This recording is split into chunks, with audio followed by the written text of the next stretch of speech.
Hi there, this is Zoe Nightingale, and you're listening to Nursery, a podcast from Ohio's Creative Voice. The nursery and all of the trees cross over the dark, and some old parking lots hold my whimpering thoughts, and I'm on the next train. You and me, can't you see what this means? In the light of a torch, realize nothing is forced, nothing is forced. Hey guys, welcome to Nursery Podcast. I'm your host, Lee Boyle. Make sure you go to thirdclass.net and check out the music of my band Third Class, or bullskit.com if you want to laugh at some really dumb makeshift skits me and my friends made. If you're a long-time listener, please feel free to go to archive.org and check out all the Nursery podcast backlog, stuff that you won't see on the iTunes feed. And also, I want to mention this podcast is sponsored by Timeless Shots Photography. You can go to timelessshots.com and book them for a wedding. You can do a band photo shoot even, we've done that, or you can do family photos. And also sponsored by the Orange Avocado Juicery, 1393 Boardman Canfield Road in Boardman, Ohio. And lastly, sponsored by Jimmy Fro Show. Check out Jimmy Fro Indie Music Show on iTunes. Today I'm here with special guests After Z. They're a Youngstown band that were down and out for about 3 years or so, and now they're back. They just recently played a show at Musica in Akron.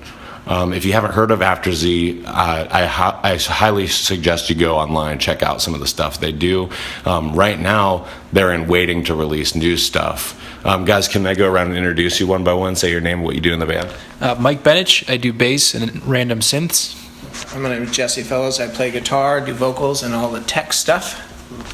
I'm Nathan Stauffer. I do the keyboards and vocals. And I'm Jeff Warona, and I do the drums. Okay, guys, so first and foremost, so people aren't asking me later, where do you go to find After Z on the internet?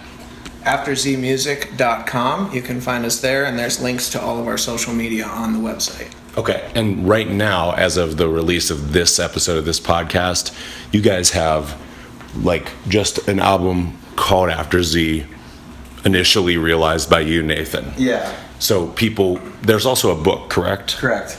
Yeah, we actually just redid this. Starting this month probably, all of the ways that you can find the album and everything is going to be under After Z, under the band name. Previously, everything was under my name because that's how it was originally released. So you might still be able to find it under Nathan Stauffer, but we're kind of making that switch so that everything will be under, the album's still called After Z, and the actual band artist name is After Z. The book is a little separate, that's still under my name, but it's essentially a book that was written to tell the story of the album, because the album was already written as a concept album, a story album, and so the book was like a little 10-chapter retelling of the sort of children's type fantasy story that the album is, and that one is on Amazon, and like kind of, I guess that would be the only place other than from us would be on Amazon, but it's sold on there. That's cool. And so it went from like you doing an album to a band covering an album, right, to a band that's kind of about the album and writing new things. So for hardcore Youngstowners that I know must be kind of listening to this, because who else cares? I know some people do, but you know what I mean. The core audience are people that know the history sometimes of the Columbiana County, Mahoning County areas around Northeast Ohio. One of my initial experiences with After Z was with me and my buddies Third Class. We played a festival that's since kind of dissolved called Barn Frog Festival at a venue which has dissolved. That's Youngstown for you, called Lemon Grove. I saw you guys, different members at the time. It was a great show. One thing I got from you guys, and maybe this isn't cool at all, but I kind of got a little bit of a small vibe of one of my favorite bands, Hanson, from you guys, and maybe that's like an insult to you guys, but their later stuff I listen to and I go see them and stuff, and I know everybody's like, but I don't mean that stuff. It is really good. Okay, so you know what I'm talking about. No, you know what? I always have a soft spot for the '90s stuff. I mean, it's weird to see them grow up, but yeah, it's doggone good, like pop rock. I don't know. I mean, and you guys just had it wasn't like you guys sounded like that band The funny thing necessarily. is whenever anybody asks me what we sound like, it's always challenging to give an example. So I always say we're kind of like a blend between Hanson and Megadeth. Do you really say I that? really do. He says it jokingly. That's why I was. But it's kind of funny that you mentioned them. But I have heard the new yeah. Hanson stuff, and Right. and it is pretty cool. Yeah, I think partially seeing like Nathan do some kind of crowd. You did a lot of like talking to the crowd and stuff, and it was like a crowd that was like at the time maybe from Metro Church and stuff like that, and they responded well. And Hanson's got that vibe to him. Yeah. I've always had a spiritual vibe, no matter how they mean it. Yeah. And you guys have that. That's for sure. That's all I kind of mean by that. Yeah. And so like how did you now before? Okay, not to exclude the newer members here, but what were you two like before you met? What were you like before you met Jesse? Well, we had, Or has it been forever? it's a weird story. We actually were in a band in high school. Like our first musical anything was together, but then that was in high school. Then we went our separate ways for a while. Didn't even see each other for a while. I was in college and I was in Nashville in college, and so we kind of did very different musical projects, and then happened to come back together for the After Z stuff. And at first it was like, well, there's no way that we're going to be able to both play the After Z album together because we have completely different styles. And it was like a pretty cool coming back together. And the new stuff reflects it even more because the new stuff starts to introduce a lot more Jesse than the old stuff, because the old stuff started as just me. But so it was like a coming back around. We've been actually technically playing together since high school, even though we had a big time where we didn't see each other. Okay, so Jesse, your style being included more these days, I think you mentioned to me one strong influence is the band M83, correct? Yeah, that's actually one. That's more you too? Yeah, Okay. I was actually introduced to them from Nathan. I come from a heavier background. I was in a band called Nevaeh back in the day, and then I was also in a band called Gates Called Beautiful, and a lot of young sound people remember that. We were kind of like your post-hardcore, emo, kind of screamo thing, and a bunch of pretty boys in tight pants and eyeliner playing heavy music. But so like that's why it's like he went more singer-songwriter, piano, and I was doing heavier stuff. So it's actually been a cool challenge, kind of merging like our styles, because it forces me to think completely differently than typically I would, in writing material and stuff like that. But influentially, musically, I've got a really wide scope of stuff. I mean, from literally Hanson to Blindside to Killswitch Engage to, you know what I mean? Nice. Okay. So I listen to a wide variety of stuff. Actually, like the M83 stuff, Mew, all of those bands actually kind of were inspired from, Nathan showing me, like, hey, check these out. And there are a lot of cool elements that I pick up, especially on actually both of them, like their guitar stuff. It's pretty creatively done, and their guitar tones are really good. And I'm a big like gear nerd, you know what I mean? So like good tone, good pedals that function properly, so some would call me a gear slut, if you will, I guess. Yeah. Like that's the online term, Yeah. So, but I go through gear like I go through underwear, But yeah, so he's kind of got more of that M83, Mew. Okay, I see. I'm not so familiar with all their albums. I've listened to him. He could probably sing you one of them. But. Sure. especially the instrumental ones. Yeah. and so what do you bring? Refresh the listener of your name and what you play. Sure. This is Mike. So I came in kind of as a auxiliary player, I guess. My primary background was guitar. I played in a couple different bands, both on the heavy side, on the pop punk thing. For any of the old school Youngstown people, if you're around there, Never Say Forever, pop punk. Basically, a Paramore wannabe copycat. I can say that now, and I won't be mad about it. Did some heavy stuff too. but came at it from guitar, kind of a guitar-oriented type of thing. I did my own singer-songwriter thing for a while, just because I was in college and my friends moved away. Some of my good friends moved to Texas and Kansas City and stuff like that, and I was kind of stuck making music by myself. So I was like, all right, I'm just gonna, do some stuff by myself, and that's where I bought this piece of gear called the Machine, and I started dabbling with synths and fun stuff like that, kind of on my own. What can I do in a dorm room with headphones and stuff like that? And so I ran into Jesse. Actually, I needed someone to cut my hair. I had been through a cycle of really bad haircuts.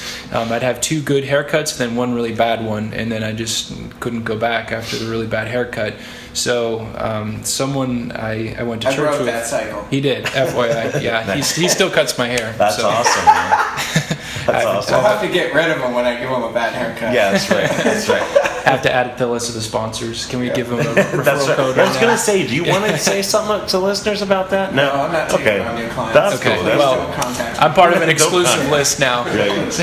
So anyways, I knew Jesse back in the day. Actually, my girlfriend and now wife, one of our first dates was seeing a band Jesse was in. And Jesse was selling t-shirts at the time, and I bought one. But I kind of knew him around and stuff like that. And the 3 Degrees of Separation, someone was like, hey, you should go to this guy. I was like, oh, I know Jesse. I wonder if he remembers me. So he started cutting my hair, and we started talking, and we started talking about music stuff, and he talked to me about his weekly gear acquisitions, which was awesome because, I was just kind of dying for an outlet. And I had since gotten married to my wife, and we moved into an apartment in Twinsburg, and our neighbors absolutely hate music. So I really like audio. I have a really nice set of QSC Infinities. Absolutely love them. Great speakers, but I cannot play them after 7 o'clock p.m. and it just drives me absolutely insane. So I started talking to Jesse, and he'd say, oh, I got this new pedal, I got this new amp or whatever. You got to check this out. And I was like, oh man, that's super cool. And so, he was like, so how do you feel about the bass? Any good bass players, is how he phrased it. I was like, well, I wouldn't consider myself a primary bass player, but I enjoy it. I have a bass and a bass amp, and I like to play kind of a little bit of everything, and I'm dying to play. He's like, well, after Z, we're kind of looking to get back together. We're looking to add a bass player, looking to add someone who can maybe, do a little bit of everything. I was like, well, I kind of have done everything. The last stuff I was doing for myself, I basically had to play all the instruments on it because there's nobody around. So Jess was like, well, maybe you might be a good fit. So I came, and we kind of hung out and whatever, and so that's here I am. So now I drive an hour to band practice instead of sitting alone by myself. Well worth it, man. Well worth it. Okay, and sorry, one more time for the audience, name and what you do. This is Jeff. I play the drums. Boy, I don't know. I've known Jesse for probably 4 years now. I'm the connecting piece. Pretty much. Yeah, I guess that's how it came up, and it actually started out back at church. They were looking for a drummer there, and that's when pretty much he got a hold of me, and then we started playing drums again. And then from there, a couple years went by, and he's like, hey, we're trying to start back after Z, and you guys be interested? And Nathan and them talked, and they asked me, and before I know, we're downstairs in his basement playing and practicing. And like he said earlier, I'm out of Cortland, so it's a little drive for me, but not as much as Mike there. So worth it either way. Yeah, well, that's good to hear. It's nice hearing about the origins between you guys, and these guys, of course, and the connecting thing, like Jesse said, oftentimes the guy that does the podcast isn't a guy in another band, and I'm a guy in another local band. But the reason I started doing this podcast is because, like a lot of musicians, I try really hard to hold on to some sort of nostalgia and maybe write about it and stuff. That got pointed out to me by a local podcaster who's a buddy of mine, and he was like, why do people do that? Why do artists do that? And I was like, it must just be more beautiful to them than the average person, or whatever the reason. And so I just felt like I needed to record and collect these things. Like it's like usually it's some outside like fan or host of something that does it, but I was like, I can't like leave this stone unturned. I have to go around because it's been so special to me to meet all these bands throughout Northeast Ohio and wherever else, and like kind of hold on to little pieces of them as we go. So it's nice to get like the little origin stories of you guys, because a lot of times, yeah, I know it's a bunch of white guys driving their gear to somebody's basement rehearsing. I know that sometimes we're just like, oh, we're all artists, aren't we so cool? And like there's some predictability there, but there's a lot of special little things involved in it too. So it's nice to get the whole story of kind of the past of each member of After Z. And okay, I gotta ask you this: After Z, everyone probably does. Explain to me the band name. Yeah, because everything started from the album.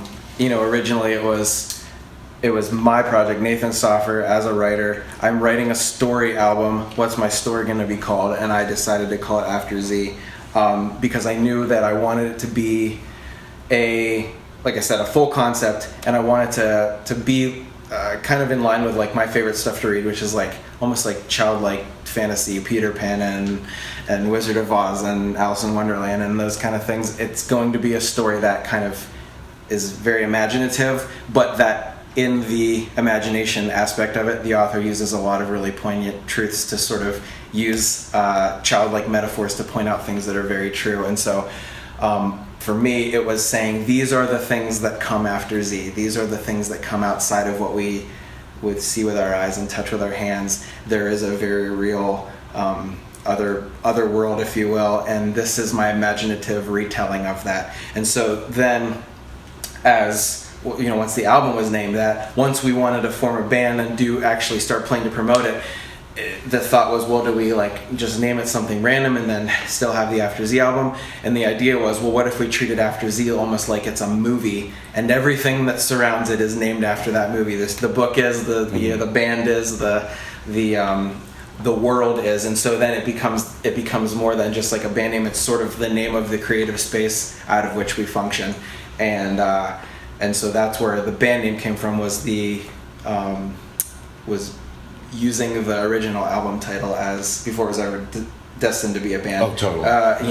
Using the original album title of the story. Yeah. So something in the ether after the organized world. There's yes. And that's great. And I feel like a lot of people probably get some vibe of that when they hear the name, and I think it works very well. And I think one of the common grounds that maybe a band like mine, like Third Class, has with After Z is the literary rock type thing that happens in there, where you're trying to like kind of do fiction or poetry in it. And I know that some people say that's the same thing as songwriting, but there is this little piece where the person's trying to be more poetic on purpose. Right. And so I think that's what I appreciated about seeing what little I've heard of the kind of new demos of stuff versus the stuff that I did here 8 years ago. The show I'm talking about, there was always poetry there, and that's like I think why I pursued you guys. It's important to me to keep that in this area. Yeah. Because regardless, not that I have anything against the stuff you guys mentioned you previously did that was more like rock and like heavy and stuff oriented. Not that you guys can't rock now, but I like that there's a piece of kind of this weird preciousness involved in it. It's like a good kind of thing. So we got the past out of the way. What's people listening, fans, people who are now turned on to it, where they can go to afterzmusic.com. What do you guys have in store? What's the future for the band? What do you guys want to do in the next couple years or so? Whoever. Right now we're just kind of focusing on making good music and being able to enjoy doing that, the passion that we all pour into our own instruments, and just the creative element of writing with other guys. It's a very intimate experience. If you've ever written with it's when you're in a band with 3 other guys, you're essentially dating those 3 other dudes, so you've got to kind of figure out them. You've got to figure out how each individual plays, how each individual responds to how you play. So there is even that poetry in the creation of music, and I think the next chapter for After Z is really kind of a springboard from where the book left off. Like we're trying to intentionally even keep the concept, but go from that kind of children's concept album, and now we're kind of evolving into that next stage of life and growing up a little bit. So it's the new stuff has definitely evolved. It's a little more aggressive. It's a little darker. It still has that kind of very full orchestrated sound, if you will. That ambience still carried over, so it's almost I like still sing like a girl. So. yeah. That's what he's trying to say. So there's still that element of Hanson in there. But so it's kind of like the teenage phase of life, you know. So we're really just kind of working on trying to get material just to play live. You know, obviously we would like to release another album and kind of continue the story where the book leaves off, you know, with this new album. And I've even noticed like Nathan being very intentional with even his lyrics for new songs and the titles, and you know they're very appropriate for kind of moving forward with that story. So the challenge that I feel that we face is, you know, just the Youngstown music scene in general. Like when you have 2 venues to play at, it kind of poses a problem to build a local fan base to be able to play in your surrounding cities. Like, you know, they want to sell 30 or 40 tickets to people that don't follow you because you can't play in your own hometown. So, I mean, that's why I say we're just like wanting to make good music and wanting to play. So we're being very selective with the shows that we do. And the shows that we do play, we're trying to be very intentional about who we play with, where we play. And just kind of maintaining that control to continue to have interest from our fans, you know, because it's like if you play the same venue with the same band every month, people are going to stop coming. That's just the reality of, well, I saw them last week, why would I go see them again? So trying to change it up in that regard, but I think just with the new lineup that we currently have and the new material that we're putting out, I mean, even the old material, I mean, we've done some serious surgery on some of the old songs. Like, sure. I'm assuming people probably came to our show at Musica, bought our album, and we did, I think, 3 songs from the album, but they'll probably hear them and be like, I don't recognize this song. You know what I mean? So we kind of changed them up a little bit just to kind of fit the feel of the new stuff. So I guess from my perspective, it's just really make good music, enjoy playing it, and you know, hopefully we drum up a following and can put an actual album out, you know, because that costs money and none of us really have it. We've all invested money into our own personal gear, and we've all got families that we need to take care of. So so hopefully we can start playing some shows and put money in our, because none of us personally get paid. None of us walk away with cash from any shows that we play. We put it in a band fund, and we of just let it kind of support itself, you know. So that's smart. So you mentioned getting a little bit darker and stuff, and you mentioned a Paramore cover. Is that what you said? Paramore, like stuff like that way back. So my band started out all prog rocky and loud and screamy, and now we're writing like love songs and slow old people stuff. Do you think that you got to start on one and go to the other? Like, do you have to? You guys got darker. So I don't know, you weren't in the early part of the band, but darker from kind of a lighter sound. Do you feel like you've got to go to the opposite end of where you started with music? Yeah, I mean, you know, it's an exploration, I guess. You know, I don't consider myself like totally dedicated to heavy music, and I won't listen to anything else, or like I totally love, you know, 1920s love songs or something. I refuse to listen to anything else. I think your taste and your individual taste, the influences that I bring and everybody else brings, makes it interesting. I don't think it's necessarily easier to go from one way or another, but it certainly makes it more exciting. You know what I mean? You learn to play a different way. You learn to bring the elements of heavy music has like groove, you know, and you know, I guess a tenacity and, you know, the pocket type of like, you know, pushing the song forward, whereas softer music, you know, you're thinking more about, okay, how do the layers fit in together, you know what I mean, and how can you combine that with a strong groove, you know, how do you bring the elements of groove together with the elements of like, you know, a really well stacked, you know, box of sound. So I would say there's definitely pros and cons of each. I wouldn't say it's easier to go one way or another, but you know, it's cool to see how that stuff comes out. and some of our fans. Some of the songs that I like, I really like the song Intelligence that we do. It's one of the newer, like, darker songs. It's definitely a lot more aggressive. It still sounds like After Z, but I get really excited about it because it has a lot of energy. You know what I mean? We take up the energy level to, what I think is 11. Well, I was going to say to something that you would not expect, I guess, from if you were maybe a fan of some of the other songs, but you can still appreciate it, I guess, and that's what I'm going for. Everyone has their own favorites, right? There's certain people who gravitate towards certain songs for different reasons. Some people like the catchiness, some people like the huge, the big chorusy type of sing-along type of thing towards the end and it all explodes, and some people like the stuff that just goes hard the whole time. What I mean? So there's elements, I think, of each that what I think is cool about After Z is that there's something a little bit for everyone. As cheesy as that sounds, like I feel like in my circle of friends outside of these guys right here, I can think of like 3 friends who really like the stuff like Intelligence, and then 3 people who really like Bigger Things, and then 3 people who like Up and Away. And it's just interesting to me to see like what songs my friends really like. They're like, oh, this song is awesome, and people are like, yeah, that's pretty cool, but this is the kind of stuff you got to run with. It's just neat, and that's what makes it fun to me, I guess. Just the variety. To not feel like you're locked into a certain sound, or you don't have to prove anything to anybody. You know what I mean? You can do what you want to do and see what comes out of it.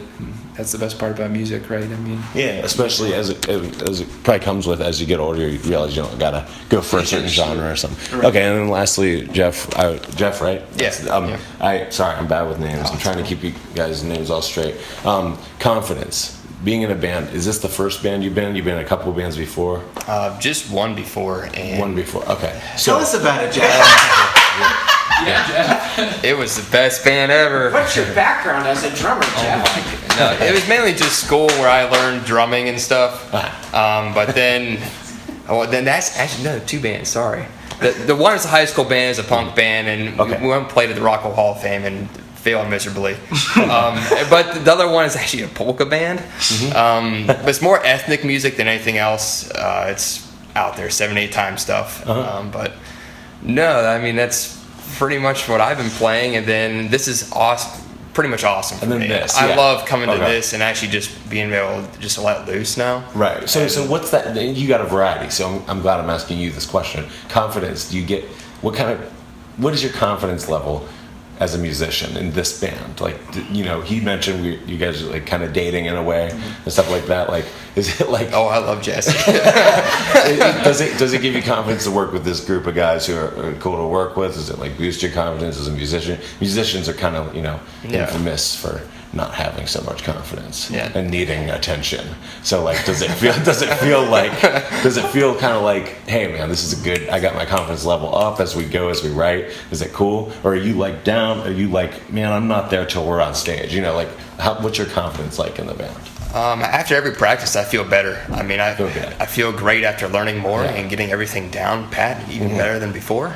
That's my biggest thing, because all this new stuff is pretty intricate, and it's out there. There's a lot of just left field hits. I mean, it's wild. But definitely the confidence is building up. Playing with each other, I think we're definitely vibing a lot more, and we are definitely learning more from each other. That's how I feel. And that's good. Yeah, I definitely like the band and where we're at, and I'm glad I'm part of it too. That's cool. So I'm going to close this out, guys. Am I allowed to play anything on this podcast? Is there anything that's ready? Should I play new stuff? Should I play old stuff? What would you? You can play Intelligence. It's just a demo. Okay. As long as we preface that it's a demo. It's a demo, but just so fans or people who are curious about you and are new to you can get an idea. Yeah.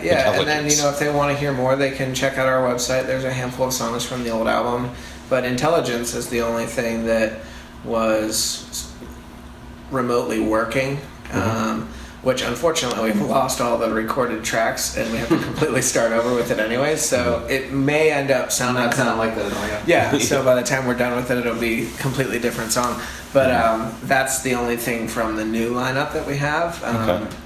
And if you like that, you can come check us out. Our next show is not announced yet, but I'm going to drop it here. It's March 17th out in Alliance at Jupiter Studios. That's St. Patrick's Day. We will be playing with a band called Ethereal from, I believe, Canton. And then I'm probably going to butcher the name, but I believe it's Kuseth and the Turncoat. They are a Youngstown. Is it Kossuth? I thought it was. They can correct me later Yeah. if they listen to this. But they're a Youngstown band as well. So we will be selling tickets in advance for $5. So what better way to spend your night than come out and enjoy some good food, some good music, and all for $5. So Awesome, man. Okay, so guys, I'll take you guys out with Intelligence by After Z. Just a demo, but to give you guys a nice idea of what they're doing. Just kidding, guys. We're just pranking you as a goof. I'll hit you up with the real Intelligence for a second. Just an amendment to this interview. I was saying that I had first seen After Z perform 8 years ago. That was more like 5 or 6 years ago. I was just doing my math years wrong. Anyways, here's Intelligence by After Z. Demo.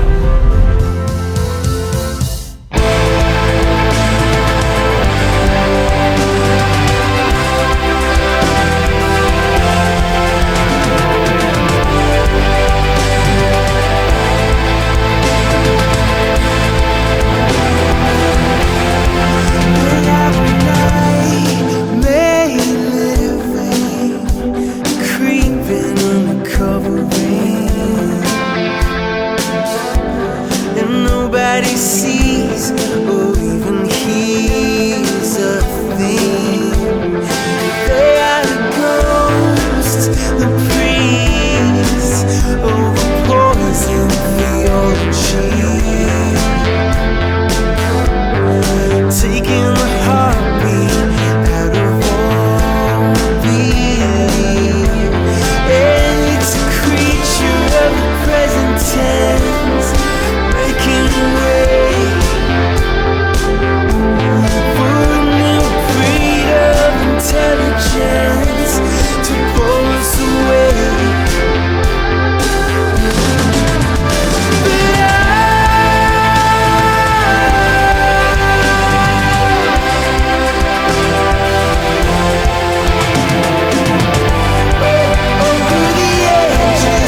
afterzmusic.com.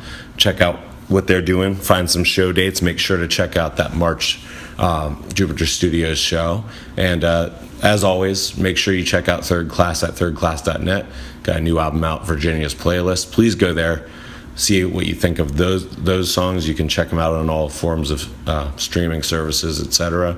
And thanks for listening to Nursery. Can you guys all at once say, "Look, Mom, we're on a podcast"? If I count you down. Yes. Okay.